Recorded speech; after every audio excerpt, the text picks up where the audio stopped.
what you want to do when you identify something that someone is avoiding that they need to do because they're afraid. You have them voluntarily confront it.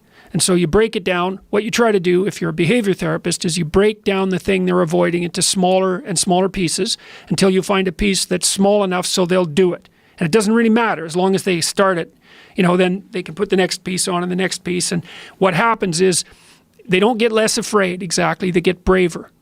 They get it's like there's more of them. And here's why. So imagine you do something new and that's informative, right? There's information in the action, and then you can incorporate that information and turn it into a skill and turn it into a transformation of your perceptions. So there's more to you because you've tried something new. So that's one thing. But the second thing is, and there's good biological evidence for this now, that if you put yourself in a new situation, then new genes code for new proteins and build new neural structures and new nervous system structures. Same thing happens to some degree when you work out, right? Because your muscles are responding to the load, but your nervous system does that too. So you imagine that there's a lot of potential you locked in your genetic code. And then if you put yourself in a new situation, then the stress, that's the situational stress that's produced by that particular situation, unlocks those genes and then builds new parts of you.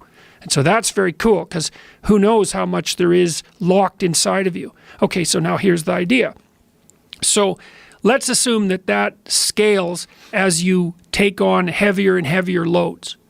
That more and more of you get more and more informed because you're doing more and more difficult things, but more and more of you gets unlocked. And so then what that would imply is that if you got to the point where you could look at the darkest things, so that would be the abyss, right? That would be the deepest abyss. If you could look at the harshest things, like the most brutal parts of the suffering of the world and the malevolence of people and society, if you could look at that straight and directly, that would turn you on maximally.